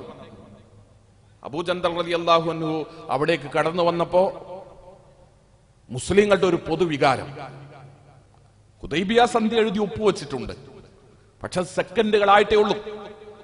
അതിലുള്ള ഒന്നാമത്തെ വ്യവസ്ഥ, മുശ്രിക്കുകളുടെ കൂട്ടത്തിൽ നിന്നൊരാളെയും ഇനി ഇങ്ങോട്ട് സ്വീകരിക്കുകയില്ല, ഇവിടുന്ന് ആരെങ്കിലും അങ്ങോട്ട് ചെന്നാൽ അവർ സ്വീകരിക്കുകയും ചെയ്യുമെന്നാണ്. അല്ലാഹുവിന്റെ റസൂൽ അത് അംഗീകരിച്ച് അതിൽ ഒപ്പുവെച്ചിട്ടുണ്ട്. ആ ഒപ്പുവെച്ചതിന് ശേഷം അതിന്റെ മഷി ഉണങ്ങുന്നതിന് മുമ്പാണ് അല്ലാഹുവിന്റെ റസൂലെ, ഹുദൈബിയയിൽ നിങ്ങൾ എത്തിയതറിഞ്ഞിട്ടാണ് ഞാൻ എന്റെ വീട്ടിൽ നിന്ന് എന്റെ കുടുംബക്കാരും ബന്ധുക്കളും ചങ്ങലക്കെട്ടെടുത്തു നിന്ന് ഞാൻ മുസ്ലിമായി എന്നതിന്റെ പേരിൽ എന്നെ ക്രൂരമായി പീഡിപ്പിക്കുന്നവരുടെ ഇടയിൽ നിന്ന് ചങ്ങല പൊട്ടിച്ചുകൊണ്ട് ഞാൻ കടന്നു വന്നത്. അല്ലാഹുവിന്റെ റസൂലെ, എന്നെ സ്വീകരിക്കില്ലേ? അങ്ങും അങ്ങയുടെ അനുയായികളും ഹുദൈബിയയിൽ നിന്ന് മദീനയിലേക്ക് തിരിച്ചു പോകുമ്പോ അബൂജന്തലിനെ കൂടെ കൂട്ടില്ലേ പ്രവാചകരെ? മുസ്ലിം സമുദായത്തിന്റെ സ്വഹാബത്തിന്റെ മുഴുവൻ വൈകാരികമായ അവസ്ഥകളെ ഇളക്കിവിടുന്ന ഒരു ഘട്ടം റസൂലുള്ളാഹി സ്വല്ലല്ലാഹു അലൈഹി വസല്ലം തങ്ങൾ പറഞ്ഞു, യാ അബൂജന്തൽ ഇസ്ബിർ, യാ അബൂജന്തൽ ഇസ്ബിർ, അബൂജന്തലെ ക്ഷമിച്ചേക്ക്, വഹ്തസിബ്, താങ്കൾക്ക് കഷ്ടപ്പാടും പ്രയാസവും ദുരിതങ്ങളും ബുദ്ധിമുട്ടുകളും പീഡനങ്ങളും ഉണ്ട് എന്ന് മുഹമ്മദിന് നന്നായി അറിയാം. വഹ്തസിബ്, അതിനൊക്കെ അല്ലാഹുവിന്റെ അടുക്കൽ നിന്ന് കൂലി പ്രതീക്ഷിക്കും. ഇന്നല്ലാഹ ജാഇലുൽ ലക വലിമൻ മഅക മിനൽ മുസ്തദഅഫീന ഖറജൻ വമഖറജ, താങ്കൾക്കും താങ്കളെ പോലെ പീഡിപ്പിക്കപ്പെടുന്നവർക്കും വിമോചനത്തിന്റെ ഒരു ദിവസം അത് കടന്നു വരാതിരിക്കുകയില്ല. അതുവരെ ക്ഷമിക്കണേ അബൂജന്തൽ, സഹിക്കണേ അബൂജന്തൽ, അല്ലാഹുവിന്റെ അടുക്കൽ നിന്ന് അതിനൊക്കെ പ്രതിഫലം ആഗ്രഹിക്കണേ അബൂജന്തൽ എന്ന് പറഞ്ഞുകൊണ്ട് ഷഹാദത്ത് ചൊല്ലി മുസ്ലിമായ അബൂജന്തലിനെ തിരികെ ശത്രുവിന്റെ കൈകളിലേക്ക് ചങ്ങലക്ക് ബന്ധിക്കാൻ തിരിച്ചു കൊടുത്തിട്ടാണ് ഹുദൈബിയയിൽ നിന്ന് മടങ്ങുന്നത്. അലൈസ ഖത്ലാന ഫിൽ ജന്ന വഖത്ലാഹും ഫിന്നാർ. ഉമർ ഇബ്നുൽ ഖത്താബ് റളിയല്ലാഹു അൻഹു 2-3 ചോദ്യം ചോദിക്കുന്നുണ്ട് അവിടെ. ഒന്ന്, അല്ലാഹുവിന്റെ റസൂലേ, അങ്ങ് അല്ലാഹുവിന്റെ റസൂൽ തന്നെയല്ലേ? അതാണ് ഒരു ചോദ്യം. മുഹമ്മദ് നബിയെ, അഅൻത റസൂലുള്ളാഹ്, അല്ലാഹുവിന്റെ റസൂലല്ലേ? അല്ലാഹുവിന്റെ റസൂൽ പറഞ്ഞു, ഭലാ, അതെ ഉമർ. ഉമർ ഇബ്നുൽ ഖത്താബ് റളിയല്ലാഹു അൻഹു ചോദിച്ചു, അല്ലാഹുവിന്റെ റസൂലേ, ഇവിടെ ഒരു സന്ധിക്ക് നിൽക്കാതെ നമ്മളും അവരും തമ്മിൽ ഒരു യുദ്ധമുണ്ടായാൽ മക്കത്തേക്ക് കടക്കാൻ മുഹമ്മദിനെയും അനുചരന്മാരെയും അനുവദിക്കുകയില്ലെന്ന ധാർഷ്ട്യം കാണിക്കുന്നവനോട് ആയുധമെടുത്തുകൊണ്ട് ഹുദൈബിയയുടെ മണ്ണിൽ നമുക്ക് പോരാടേണ്ടി വന്നാൽ അലൈസ ഖത്ലാനാ ഫിൽ ജന്ന വഖത്ലാഹും ഫിന്നാർ, നമ്മുടെ കൂട്ടത്തിൽ നിന്ന് ആ രംഗത്ത് ആരെങ്കിലും ആ സമയത്ത് മരിച്ചാൽ അവർക്ക് സ്വർഗ്ഗല്ലേ? അവരുടെ കൂട്ടത്തിൽ നിന്ന് ആരെങ്കിലും മരിക്കുകയാണെങ്കിൽ അവർക്ക് പരലോകത്ത് നരകമല്ലേ? അലൈസ ഖത്ലാനാ ഫിൽ ജന്ന വഖത്ലാഹും ഫിന്നാർ. പ്രവാചക തിരുമേനി സല്ലല്ലാഹു അലൈഹി വസല്ലം തങ്ങൾ പറഞ്ഞു, അതെ. ഉമർ ഇബ്നുൽ ഖത്താബ് റളിയല്ലാഹു അൻഹു ചോദിച്ചു, എങ്കിൽ എന്തിനാണ് ഒരു മുസ്ലിം വിരുദ്ധ സന്ധിയിൽ അങ്ങ് ഒപ്പുവെച്ചത്? എന്തിനാണ്? പ്രവാചക തിരുമേനി സല്ലല്ലാഹു അലൈഹി വസല്ലം തങ്ങൾ വൈകാരികമായി സംസാരിക്കുന്ന ഉമർ ഇബ്നുൽ ഖത്താബിനോട് മറുപടി ഒന്നും പറഞ്ഞില്ല. പക്ഷെ അല്ലാഹു പറഞ്ഞു, ഇന്നാ ഫതഹ്നാ ലക ഫത്ഹം മുബീന. ആ സന്ധിയെ പറ്റിയാണ് സൂറത്ത് ഫത്ത് 48-ാം അധ്യായം സൂറത്ത് ഫത്ഹിന്റെ തുടക്കം തന്നെ ഈ സന്ധിയെ പറ്റിയാണ്. ഇന്നാ ഫതഹ്നാ ലക ഫത്ഹം മുബീന. ചരിത്ര ഗ്രന്ഥങ്ങളിൽ നമുക്ക് കാണാം, യുദ്ധമില്ല കരാറിൽ ശത്രുക്കളുമായി ഒപ്പുവെച്ചതിന് ശേഷം ഹുദൈബിയ സന്ധിയിൽ യുദ്ധമില്ല കരാറിലാണ് അവിടെ ഒപ്പുവെച്ചത്. ആ കരാറിൽ ഒപ്പുവെച്ചതിന് ശേഷം മക്ക മുശ്രിക്കുകളിൽ നിന്നുള്ള ആളുകളും മുസ്ലിങ്ങളും തമ്മിലുള്ള സംസാരങ്ങൾ ഒന്നും ഉണ്ടായില്ല. ആരാണോ മുസ്ലിങ്ങളോട് സംസാരിക്കാൻ വന്നത് അവർ ഷഹാദത്ത് ചൊല്ലിയിട്ടല്ലാതെ, സംസാരിക്കാൻ കടന്നു വന്നവരൊക്കെ ഷഹാദത്ത് ചൊല്ലി.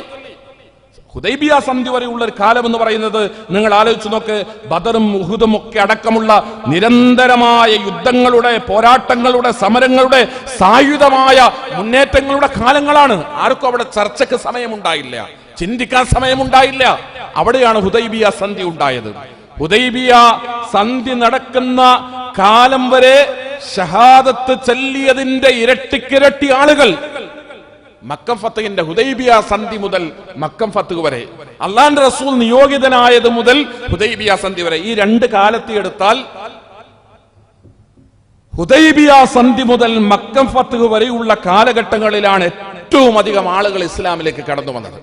അതിന് കാരണമായി ചരിത്രകാരന്മാർ ചൂണ്ടിക്കാണിക്കുന്നത് ഈ സന്ധിയാണ്. സന്ധി വ്യവസ്ഥ നിലനിന്നപ്പോ സായുധ പോരാട്ടങ്ങൾ നടന്നില്ല, യുദ്ധങ്ങൾ ഉണ്ടായില്ല. മനുഷ്യർക്ക് ആലോചിക്കാനും ചിന്തിക്കാനും പറയാനും പഠിക്കാനും മാറാനും മനനം ചെയ്യാനുമുള്ള അവസരങ്ങൾ ഉണ്ടായി. അതിനവസരങ്ങൾ ഉണ്ടായപ്പോ ശരിയെന്താണ് തെറ്റേതാണ് എന്ന് വ്യവച്ഛേദിച്ച് മനസ്സിലാക്കാൻ അവർക്ക് കഴിഞ്ഞു. അങ്ങനെയാണ് ചിന്തയിൽ നിന്നാണ് ഷഹാദത്തുകൾ ഉണ്ടായത്. ശാന്തമായ ചിന്ത ഷഹാദത്തിലേക്കെത്തും. ശാന്തമായ ചിന്ത ഒരു മനുഷ്യന്റെ സത്യപ്രഖ്യാപനത്തിലേക്കെത്തും. ശാന്തമായ ചിന്ത ഒരു മനുഷ്യനെ ഇസ്ലാമിന്റെ തണലിലേക്ക് കൊണ്ടുവരും. ഇത് മുസ്ലിങ്ങൾക്ക് അറിയാവുന്നതിനേക്കാളേറെ ഇസ്ലാമിന്റെ ശത്രുവിനത് അറിയാം. മുസ്ലിങ്ങൾ ഇത് മനസ്സിലാക്കിയിട്ടുള്ളതിനേക്കാൾ കൃത്യമായി ഇസ്ലാമിന്റെ ശത്രുവിന് ഇത് ബോധ്യപ്പെട്ടിട്ടുണ്ട്. അതുകൊണ്ടാണ് കേരളത്തിൽ നിരന്തരമായി, നിങ്ങൾ ആലോചിച്ച് നോക്ക്, അവിടെ തൊടുപുഴയിലെ ന്യൂമാൻ കോളേജിൽ ചോദ്യപേപ്പർ രംഗത്ത് വരുന്നു. അതേ സമയത്ത് പത്തനംതിട്ടയിൽ ചുങ്കപ്പാറയിൽ വിവാദ പുസ്തകവും,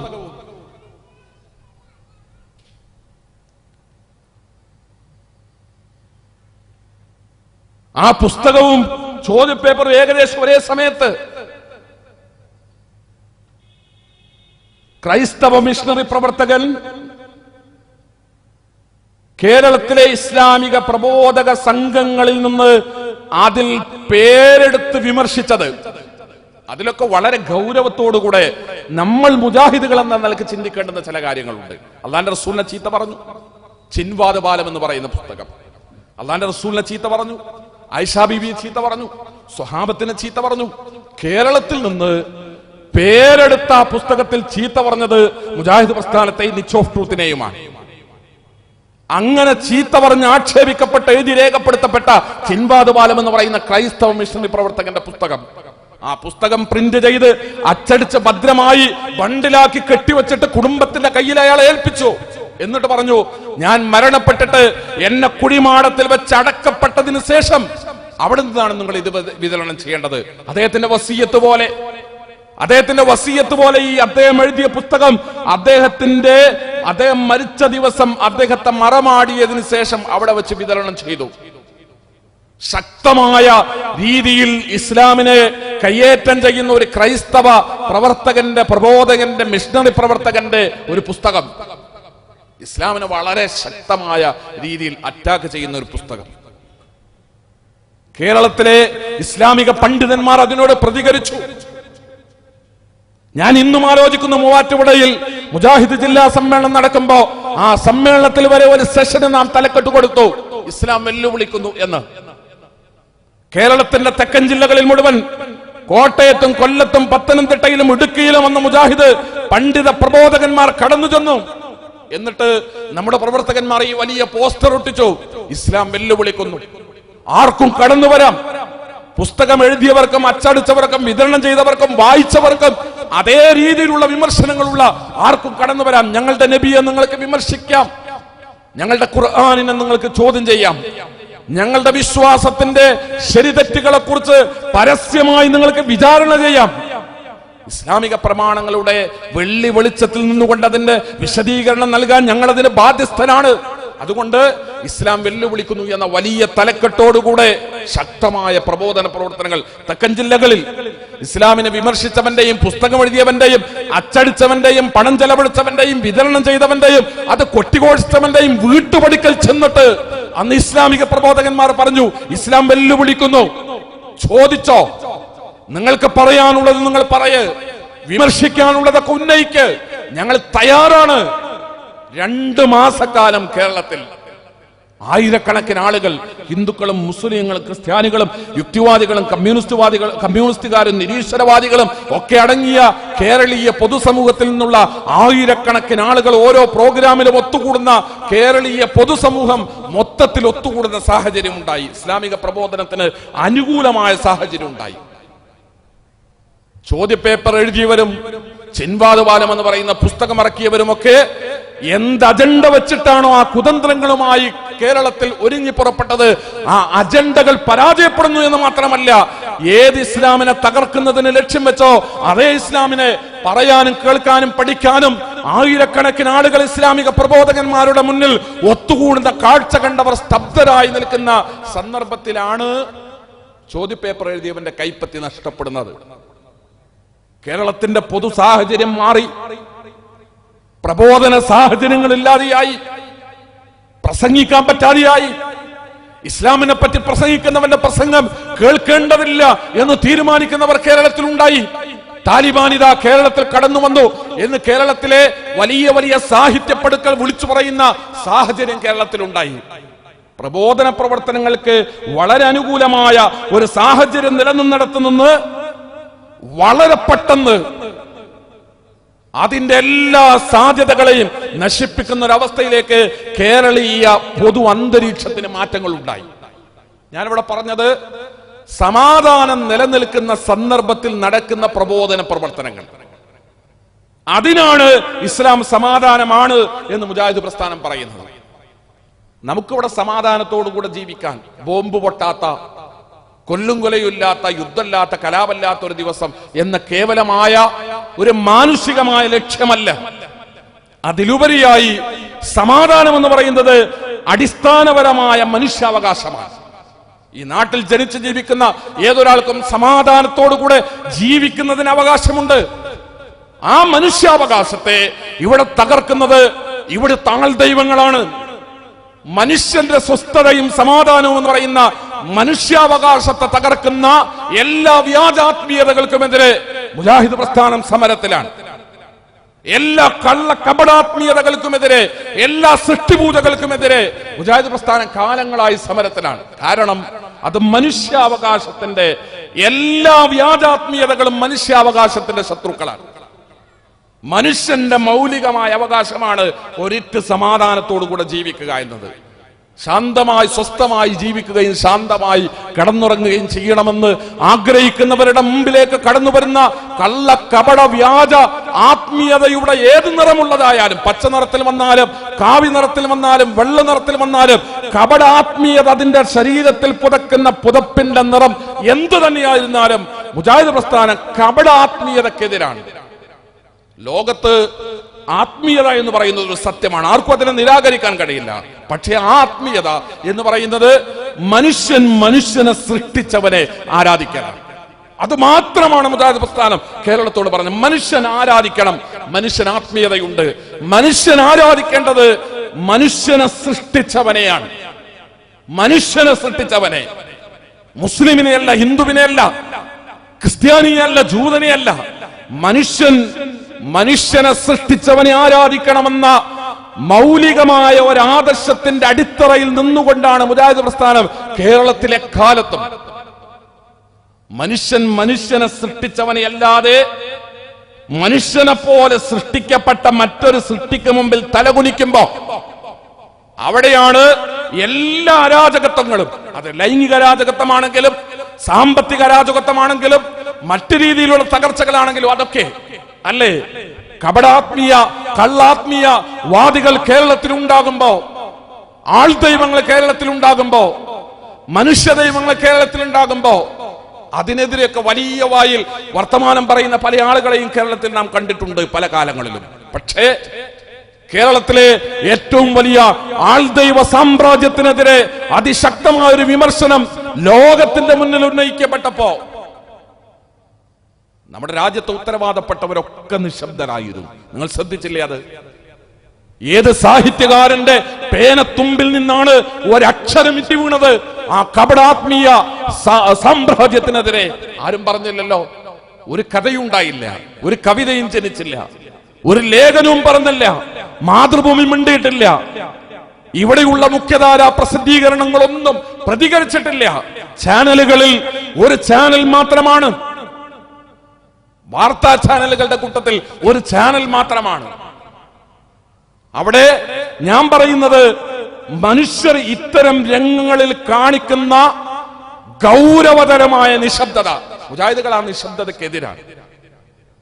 അനീതിയും അസത്യവും അധർമ്മവും കാണുന്നിടത്ത് അവനവന്റെ ലാഭങ്ങളെ മാത്രം നോക്കിക്കൊണ്ട് ആളുകൾ കാണിക്കുന്ന കുറ്റകരമായ നിശബ്ദതയും നിസ്സംഗതയും മുജാഹിദ് പ്രസ്ഥാനം എന്നും അതിനെതിരാണ്. മുജാഹിദ് പ്രസ്ഥാനം തൊണ്ട കീറി നിരന്തരമായി കേരളത്തിൽ വിളിച്ചു പറഞ്ഞിട്ടുണ്ട് എല്ലാ കപട വ്യാജ ആത്മീയതകൾക്കുമെതിരെ. ശ്രീനാരായണ ഗുരുദേവന്റെ നാമത്തിൽ ഒരു MLA കേരളത്തിൽ സത്യപ്രതിജ്ഞ ചെയ്യുന്നു.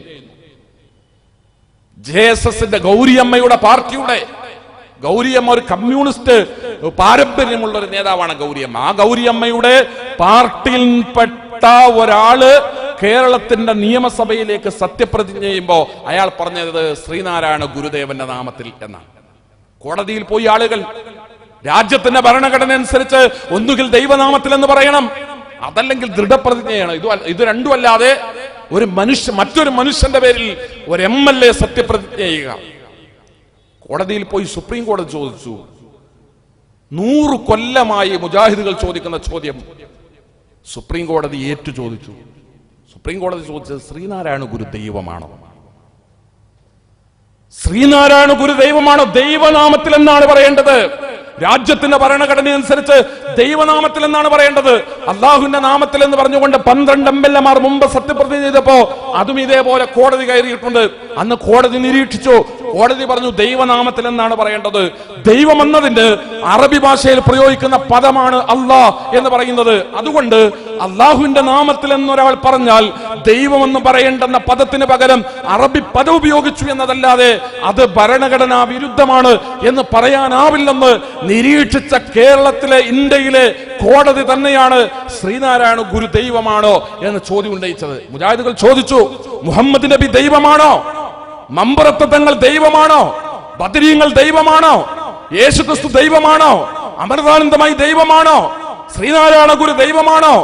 മുസ്ലിങ്ങളുടെ, ഇസ്ലാമിന്റെ, ക്രൈസ്തവതയുടെ, ഹിന്ദുമതത്തിന്റെ ഒക്കെ പേരിൽ കൊട്ടിയാടപ്പെടുന്ന ആൾ ദൈവങ്ങളും പുണ്യപുരുഷന്മാരുമുണ്ടല്ലോ, അവരൊക്കെ ദൈവങ്ങളാണോ? ദൈവമെന്ന് മനുഷ്യൻ മറ്റൊരു മനുഷ്യനെയാണോ വിളിക്കേണ്ടത്? ദൈവമെന്ന് കരുതി ഒരു മനുഷ്യൻ മറ്റൊരു മനുഷ്യന്റെ മുമ്പിലാണോ തലകുനിക്കേണ്ടത്? മുജാഹിദുകളുടെ 100 കൊല്ലം പഴക്കമുള്ള കേരളത്തിലെ പ്രസിദ്ധമായ ചോദ്യമാണിത്. അതാണ് സുപ്രീം കോടതിയും ചോദിച്ചത്. എന്തിനാ മുജാഹിദുകൾ ഈ ചോദ്യം ചോദിക്കുന്നത്? മുഹമ്മദ് നബിയോട് പറഞ്ഞു, ഹുസൈൻ കടന്നു വന്നിട്ട് താങ്കൾ മക്കയിലെ സമാധാനം തകർക്കുകയാണ്. മുജാഹിദുകളോട് കേരളത്തിലെ ബുദ്ധിജീവികൾ പറയുന്നു, നിങ്ങൾ കേരളത്തിലെ സമാധാനം തകർക്കുകയാണ്. അല്ല, ഞങ്ങൾ കേരളത്തിലുള്ള മുഴുവൻ മനുഷ്യർക്കും സമാധാനം നൽകുകയാണ്. കള്ള ദൈവങ്ങളുടെ സാമ്രാജ്യങ്ങൾക്കകത്ത് ചെല്ലുന്നവർക്കൊന്നും വിദേശ രാജ്യങ്ങളിൽ നിന്ന് സമാധാനം തേടി ഇന്ത്യയിലെത്തി, ഡൽഹിയിലെത്തി അലഞ്ഞു തിരിയുമ്പോ കേരളത്തിലെ ആൾ ദൈവത്തെ പരിചയപ്പെട്ട് ആൾ ദൈവത്തിന്റെ ആലയത്തിൽ അനേക വർഷം ആ ആൾ ദൈവത്തെ പരിചരിച്ചും ശുശ്രൂഷിച്ചും കഴിഞ്ഞുകൂടിയിട്ട് പുറത്തു വന്നവർക്ക് പറയാനുള്ള കഥകൾ കേട്ടില്ലേ? ലോകം കേട്ടില്ലേ? ഇന്ത്യ കേട്ടില്ലേ? മലയാളി കേട്ടില്ലേ? ഒരാൾ ദൈവത്തിനും മനുഷ്യർക്ക് മനസ്സമാധാനം നൽകാൻ കഴിയില്ല. മനുഷ്യന്റെ പ്രശ്നങ്ങളെ പരിഹരിക്കാൻ മനുഷ്യ ദൈവങ്ങൾക്ക് കഴിയില്ല. മനുഷ്യന്റെ പ്രശ്നങ്ങളെ പരിഹരിക്കാൻ വ്യാജ മനുഷ്യനിർമ്മിതമായ ഒരു കപട വ്യാജാത്മീയതക്കും കഴിയില്ല. അതിന് കഴിയണമെങ്കിൽ മനുഷ്യനെ അറിയുന്ന, മനുഷ്യന്റെ മനസ്സറിയുന്ന, മനുഷ്യനെ സൃഷ്ടിച്ച പ്രപഞ്ചത്തിന്റെ രക്ഷിതാവ്, സർവശക്തൻ, ഏകനായ ദൈവം തമ്പുരാൻ, അവൻ മാത്രമാണ് മനുഷ്യന്റെ പ്രശ്നങ്ങൾക്ക് പരിഹാരം നൽകാൻ കഴിവുള്ളവനും കരുത്തുള്ളവനും. ആ ആത്മീയതയിലേക്ക്, ലോകത്തെ ഏറ്റവും വലിയ സത്യത്തിലേക്ക് ആളുകൾ തിരിച്ചു വന്നാൽ മാത്രമാണ് സമാധാനം ഉണ്ടാവുക.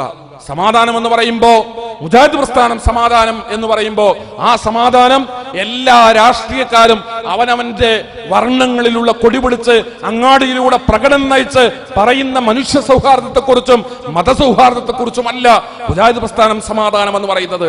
മുജാഹിദ് പ്രസ്ഥാനം സമാധാനം എന്ന് പറയുന്നത് തന്റെ ശരീരത്തിന്റെ സിരകളിലൂടെ ഓടുന്ന ചോരയുടെ രക്തത്തിന്റെ ഉടമയെ തിരിച്ചറിഞ്ഞുകൊണ്ട് എന്റെ ശരീരത്തിന്റെ ജീവന്റെ നിലനിൽപ്പിന്റെ കാരണം നിരന്തരമായി ശരീരത്തിൽ ചലിച്ചുകൊണ്ടിരിക്കുന്ന, ഓടിക്കൊണ്ടിരിക്കുന്ന ചോരയാണ്. ആ ചോര തന്ന പ്രപഞ്ചത്തിന്റെ രക്ഷിതാവ് ഞാൻ നമിക്കേണ്ടതും തലകുനിക്കേണ്ടതും സാഷ്ടാംഗം ചെയ്യേണ്ടതും ആരാധിക്കേണ്ടതും പ്രാർത്ഥിക്കേണ്ടതും അവനെ മാത്രമാണ് എന്ന് തിരിച്ചറിയുമ്പോ ഒരു മനുഷ്യന്റെ മനസ്സിലുണ്ടാകുന്ന സമാധാനം, അതാണ് ഇസ്ലാം സമാധാനമാണെന്ന് പറയുന്നത്. ആ സമാധാനം അതൊരിക്കലും ഒരു മനുഷ്യന്റെ മനസ്സിനുണ്ടായാൽ ലോകത്ത് മറ്റൊരു സൃഷ്ടിയോടും ആ സമാധാനത്തിനെതിരായി സ്വന്തം ജീവിതത്തിൽ സമാധാനം ഉണ്ടാകണം എന്നാഗ്രഹിച്ചുകൊണ്ട് തന്നെ സൃഷ്ടിച്ച പ്രപഞ്ച രക്ഷിതാവിന്റെ സവിധത്തിലേക്ക് മടങ്ങിയ ഒരു മനുഷ്യൻ ഒരിക്കലും ലോകത്തവന്റെ മുമ്പിൽ ശത്രുവില്ല. ലോകത്തവന്റെ മുമ്പിൽ ശത്രുവില്ല. അത്ഭുതപ്പെട്ടിട്ടില്ലേ ചരിത്രത്തിൽ? ചരിത്രം വായിച്ച മുഴുവൻ ആളുകളും മൂക്കത്ത് വിരൽ വെച്ചൊരു സംഭവമില്ലേ? മുഹമ്മദ് മുസ്തഫ റസൂലുള്ളാഹി സ്വല്ലല്ലാഹു അലൈഹി വസല്ലം തങ്ങൾ മക്കം ഫതഹിന്റെ അന്ന് പ്രഖ്യാപിച്ച പൊതുമാപ്പ്, മക്കം ഫതഹിന്റെ ദിവസം, മക്ക വിജയ ദിവസം അള്ളാഹുവിന്റെ റസൂൽ പ്രഖ്യാപിച്ച പൊതുമാപ്പ് ലോകം അത്ഭുതത്തോടുകൂടെ നോക്കി നിന്നു. എല്ലാ സാമ്രാജ്യത്വ നായകന്മാരും ഒരു പ്രദേശം കീഴടക്കി വെട്ടിപ്പിടിച്ച് കടന്നു വന്നവരൊക്കെ അതാത് പ്രദേശങ്ങളെ മുഴുവൻ കൊന്നൊടുക്കിക്കൊണ്ടാണ് അന്നും ഇന്നും എന്നും ലോകത്തെവിടേക്ക് അധിനിവേശം നടക്കുമ്പോഴും അധികാര ശക്തികൾ എവിടേക്ക് കടന്നു വരുമ്പോഴും, അഫ്ഗാനിന്റെ മണ്ണിലേക്ക് അമേരിക്ക കടന്നു വന്നപ്പോ, ഇറാഖിന്റെ മണ്ണിലേക്ക് അമേരിക്ക കടന്നു വന്നപ്പോ, ഇറാഖും ഇറാനും തമ്മിൽ യുദ്ധമുണ്ടായപ്പോ, ഇറാഖ് കുവൈത്തിലേക്ക് കടന്നു വന്നപ്പോ, അടുത്ത കാലത്ത് തന്നെ ലോകത്ത് നടന്ന ഏത് അധികാര ശക്തികളുടെ മറ്റ് രാജ്യങ്ങളിലേക്കുള്ള അധിനിവേശങ്ങൾ പരിശോധിച്ചാലും അവിടെയെല്ലാം ചോരപ്പുഴകളായിരുന്നു. മുഹമ്മദ് നബി അനുയായികളും മക്കയുടെ മണ്ണിലേക്ക് മദീനയിൽ നിന്ന് കടന്നു വന്നു. മക്ക അവർക്ക് അന്യമല്ല, മക്ക അവർക്ക് വിദേശ രാജ്യമല്ല, മക്ക അവർക്ക് ശത്രു രാജ്യമല്ല. മക്ക അവരുടെ പറന്ന മണ്ണാണ്. പറന്ന മണ്ണിൽ നിന്ന്, ജനിച്ച വീട്ടിൽ നിന്ന് ആട്ടി ഓടിക്കപ്പെട്ടവർ വർഷങ്ങൾ കഴിഞ്ഞ് മക്കയുടെ കിരീടവും ചെങ്കോലും സ്വന്തം കൈകളിൽ വെച്ചുകൊണ്ട് മക്കയുടെ മണ്ണിലേക്ക് അതിന്റെ അധികാരികളായി, അതിന്റെ ഭരണാധികാരികളായി ആ നാടിന്റെ ഭരണചക്രം തിരിക്കുന്നതിന് വേണ്ടി കടന്നു വരുമ്പോ മക്കയുടെ മണ്ണിൽ നിന്ന് തങ്ങൾ ആട്ടി ഓടിച്ച മക്കയുടെ മണ്ണിലെ തങ്ങളുടെ ശത്രുക്കൾ, ഇസ്ലാമിന്റെ ശത്രുക്കൾ, അവരപ്പോഴും ഉണ്ടായിരുന്നു മക്കയിൽ, അല്ലേ? ആ ശത്രുക്കളെ നമുക്ക് ഓർമ്മയില്ലേ? ബിലാൽ റളിയല്ലാഹു അൻഹു, അമ്മാറിനെ, യാസറിനെ റളിയല്ലാഹു അൻഹും അവരെയൊക്കെ പീഡിപ്പിച്ച മക്കയിലെ ഇസ്ലാമിന്റെ ശത്രുവുള്ള മക്കയുടെ മണ്ണിലേക്കാണ് മക്കയുടെ വിജയ ദിവസം, മക്ക ഫതഹിന്റെ ദിവസം മുഹമ്മദ് നബി ആ രാജ്യത്തിന്റെ കിരീടം ഏറ്റെടുക്കുന്നതിന് വേണ്ടി കടന്നു വരുന്നത്. ബിലാൽ റളിയല്ലാഹുവിനെ പീഡിപ്പിച്ചവരുടെ നാട്ടിലേക്ക്, ഹംസ റളിയല്ലാഹു അൻഹുവിന്റെ അടിവയറ്റിലേക്ക് ചാട്ടുളി എറിഞ്ഞിട്ട് ഉഹദിന്റെ രണാങ്കണത്തിൽ വെച്ച് ഹംസ റളിയല്ലാഹുവിനെ കൊലപ്പെടുത്തിയിട്ട് ഹംസ റളിയല്ലാഹു അൻഹു ശരീരത്തിൽ നിന്ന് ജീവൻ പോയി ചേതനേറ്റ് മലർന്നു കിടക്കുമ്പോ ഹംസ റളിയല്ലാഹുവിന്റെ നെഞ്ചായുധമെടുത്ത് കുത്തിപ്പിളർന്നിട്ട് നെഞ്ചിന്റെ അകത്തുനിന്ന് കരള് വലത് കൈ കൊണ്ട് മാന്തിയെടുത്തിട്ട് അത് വായിലിട്ട് ചവച്ച് തുപ്പിയിട്ട് ഹംസ റളിയല്ലാഹുവിനോടും ഇസ്ലാമിനോടും വിരോധം തീർത്തവരുടെ മണ്ണിലേക്കാണ് മക്ക വിജയ ദിവസം മുഹമ്മദ് മുസ്തഫ റസൂലുള്ളാഹി സ്വല്ലല്ലാഹു അലൈഹി വസല്ലം തങ്ങൾ കടന്നു വന്നത്, അല്ലേ? പ്രവാചക തിരുമേനി സ്വല്ലല്ലാഹു അലൈഹി വസല്ലം തങ്ങൾ മക്കയുടെ മണ്ണിലേക്ക് കടന്നു വരുമ്പോ മക്കയുടെ മണൽത്തരികൾക്ക് ഒരു മണമുണ്ടായിരുന്നു, ഒരു പെണ്ണിന്റെ മണം. ആരായിരുന്നു അതെന്ന് നിങ്ങൾക്കറിയുമോ? സുമയ്യ റളിയല്ലാഹു അൻഹ.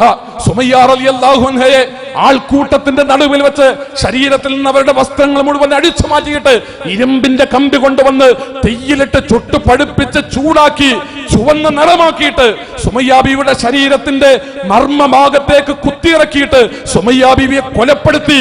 സുമയ്യ പടഞ്ഞു മരിച്ച മണ്ണിന്റെ മണൽത്തരികളുടെ മണം അതനുഭവിച്ചുകൊണ്ടാണ് മുഹമ്മദ് നബിയും അനുചരന്മാരും മക്കത്തേക്ക് കടന്നു വന്നത്. അല്ലാഹുവിന്റെ റസൂൽ പ്രഖ്യാപിച്ചു, അല്ലാഹുവിന്റെ റസൂൽ ശത്രുവിനോട് പ്രഖ്യാപിച്ചു, സുമയ്യയെ കൊന്നവരോട്, ഹംസയുടെ കരള് ചവച്ചു തുപ്പിയോട് റളിയല്ലാഹു അൻഹുമാ, എല്ലാ ശത്രുവിനോടും അല്ലാഹുവിന്റെ റസൂൽ പ്രഖ്യാപിച്ചു, ഇദ്ഹബു ഇദ്ഹബു ഇദ്ഹബു. പൊതുമാപ്പാണത്. മക്കക്കാർക്ക് അല്ലാഹുവിന്റെ റസൂൽ നൽകിയ പൊതുമാപ്പ്. അൻതുമുത്തുലക, നിങ്ങളൊക്കെ സ്വതന്ത്രരാണ്. മുഹമ്മദ് നബി നിങ്ങളോട് വിട്ടുവീഴ്ച കാണിക്കുന്നു, പ്രതികാരം ചെയ്യാൻ അവസരങ്ങളും അതിന് കഴിവും ഒത്തുവന്നപ്പോ മുഹമ്മദ് നബി ഇതാ നിങ്ങൾക്ക് മാപ്പ് പ്രഖ്യാപിക്കുന്നു എന്ന് പറഞ്ഞ മുഹമ്മദ് മുസ്തഫ സ്വല്ലല്ലാഹു അലൈഹി വസല്ലം തങ്ങൾ. ഈ സമാധാനമാണ് ഇസ്ലാഹി പ്രസ്ഥാനം കേരളത്തിൽ ഉയർത്തിപ്പിടിക്കുന്നത്. വാഖിർ ദഅവാന അനിൽ ഹംദുലില്ലാഹി റബ്ബിൽ ആലമീൻ. അസ്സലാമു അലൈക്കും വറഹ്മത്തുള്ളാഹി വബറകാതുഹു.